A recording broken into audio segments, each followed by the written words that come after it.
Karan, now we have a news update has come, and the news update is that immediately after Pahalgam on the 22nd of April, for the first time, the Chinese, which normally give the export version, which is a watered down version of their equipment, they did not give the PL-15E. E is the export to Pakistan. They instead gave PL-15, which is their own version to Pakistan. This news has come. Now, what this means is, I'm just talking of one parameter. One parameter is the range, and it matters. And as far as the export version is concerned, it has a maximum range of 145 kilometers, 145 kilometers. And the version that they have given from the inventory, that version is 300 kilometers. Now, that is Let me a just very clarify good with your audience. You froze radar. on. Forgive me interrupting. Let me just clarify because part of your answer froze. The range of the export version is 145 kilometers. The range of the in-house version that Beijing has given is 300 kilometers, i.e., slightly more than double.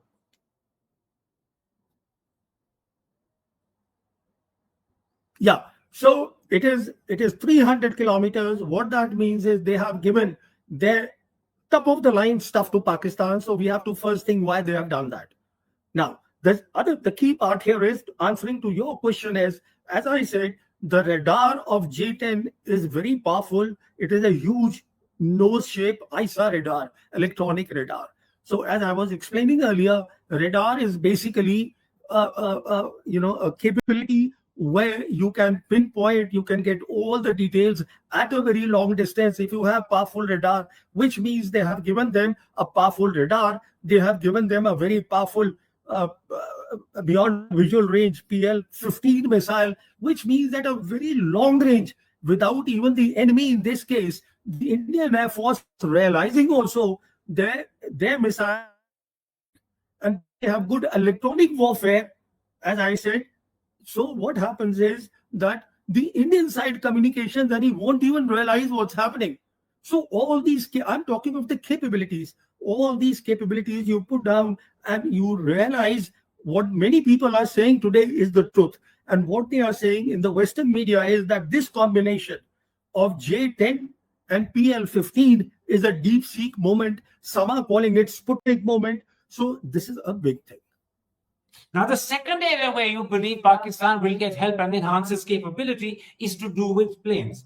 You say they haven't as yet got the complete tranche of the J-10Cs that they've ordered, so they'll get many more. You also say they could get the J-31S, as well as you could get missiles such as the CM-400 AKG, which could be used against India's S-400.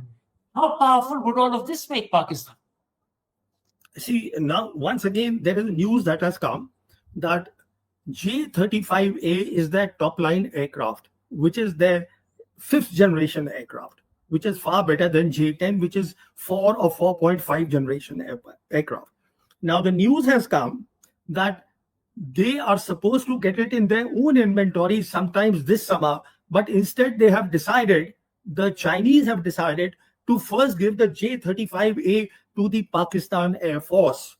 Their requirement of 40 J-31, which was the export version, instead of that, they will be the first ones to get the J-35A, which is the version of the Chinese inventory. That's one.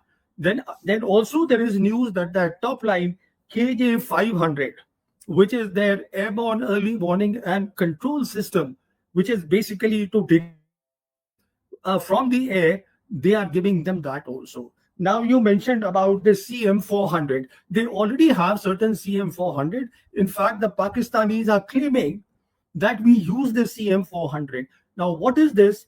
It is what is called air-launched ballistic missile. So it is a cruise missile. Cruise means it goes at a low altitude, then it becomes ballistic. Then it takes a high altitude. It goes high and then it dives onto the target. So it's a very good capability.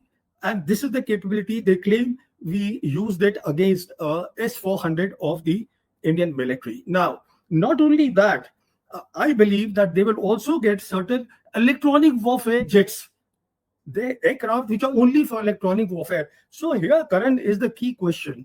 that everybody should think about. Why is it that the Chinese are giving the top line equipment to Pakistan? Well, I can think of two reasons why they are doing that. One is they suddenly realized, the Chinese realized, that after this 6th, 7th skirmish that happened between the two air forces, and the Western media started talking about deep sea movement. So they thought here was an opportunity without the PLA fighting.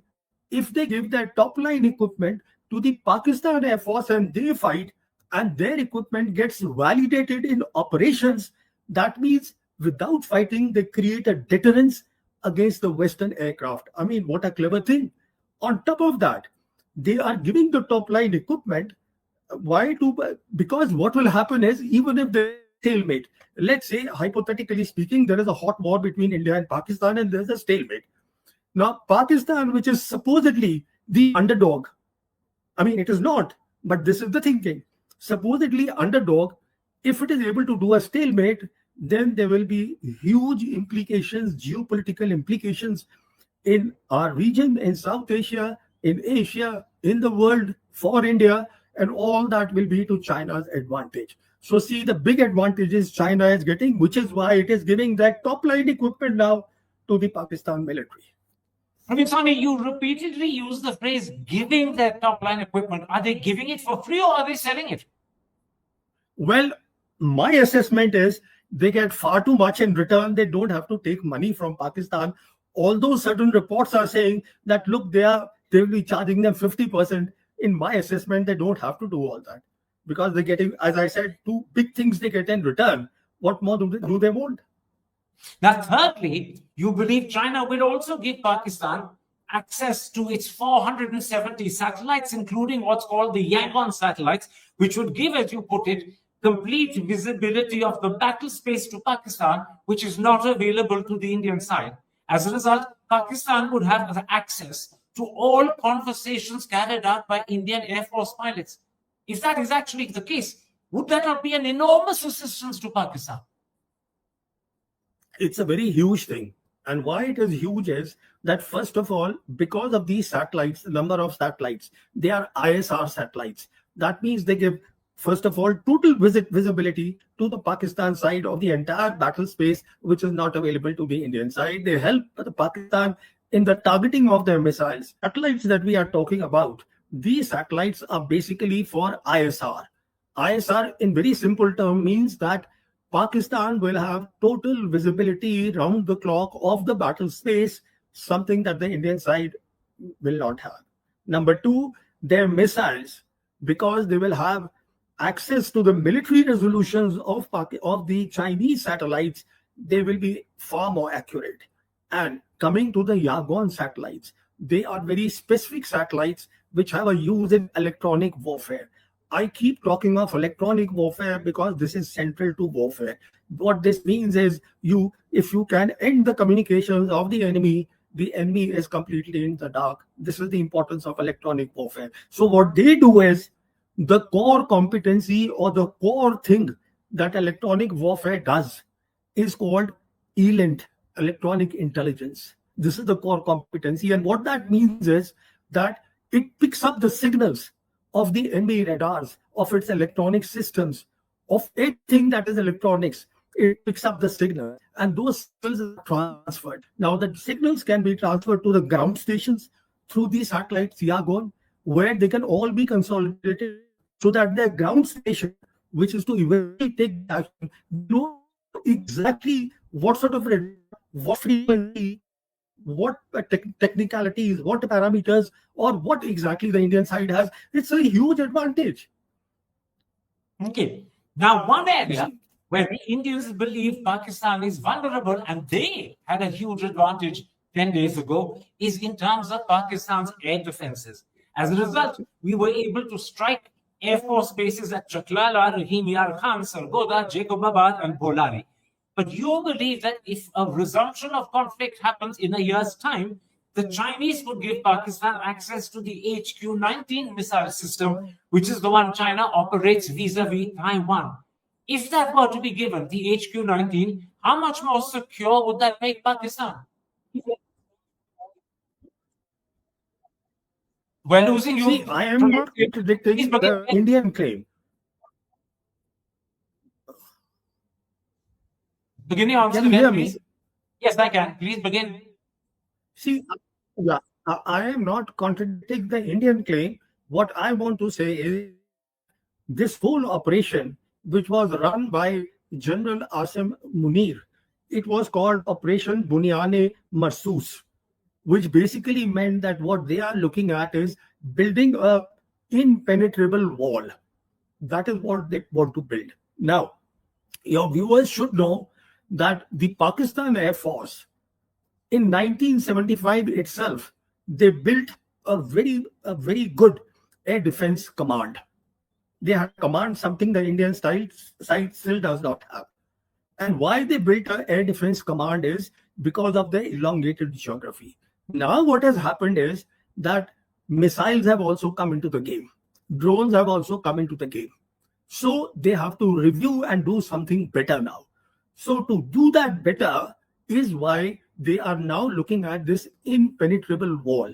And what that means is they are looking at better air and missile defense system. And right now, the top line system of China is HQ-19. And I believe the Chinese will give this to the Pakistani side.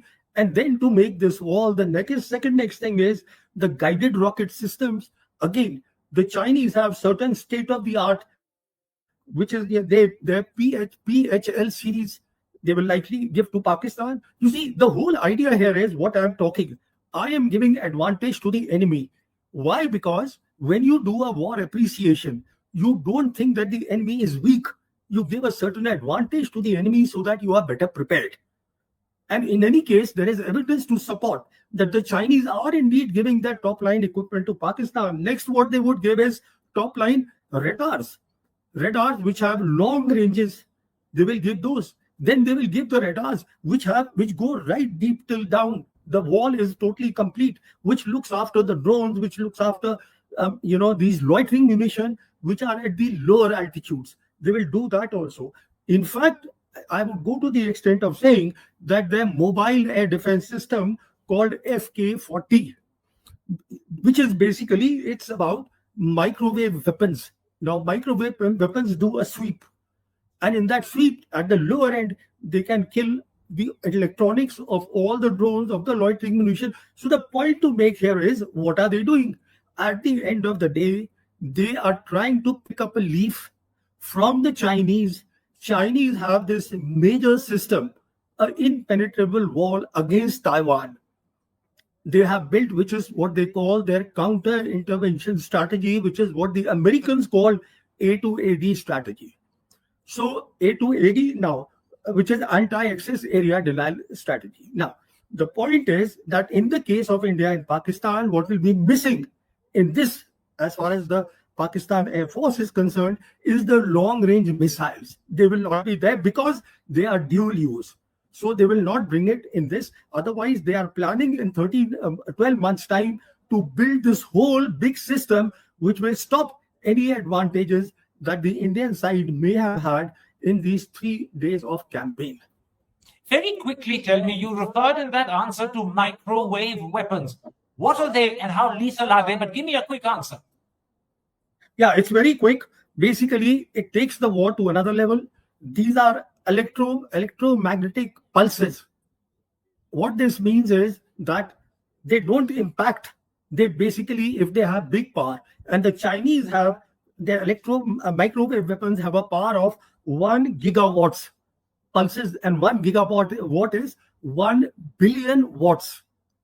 These are the powerful microwave weapons they have. So what they do is they can go to big lengths. They have more power, and they can even attack the satellites. They can attack the missiles in addition to drone. And what they do is they fry, they destroy, they completely disrupt the electronics of all those. That means they are completely of no use at all. Now, we've talked about all the possible weaponry and aircrafts that the Chinese can make available to Pakistan. You believe they will, in fact, give them to Pakistan. They may give them for 50% of the cost, or they may even give them free. How confident are you that they will actually give these weapons to Pakistan? Because the whole thing hinges on your confidence. How confident are you they will actually give these weapons, these planes to Pakistan? See, I have no reason to disbelieve the reports that are coming. The report that has come about J-35A, that they are giving that now, and they are giving at 50%. I mean, something which is not even or just about coming in their inventory, they are giving it. Then there is a report that has come that instead of PL-15E, they actually gave the PL-15 to Pakistan. So when you connect the dots, the picture becomes very clear. They have a reason to give it to Pakistan. So my assessment is they will do it, and I'm confident about my assessment.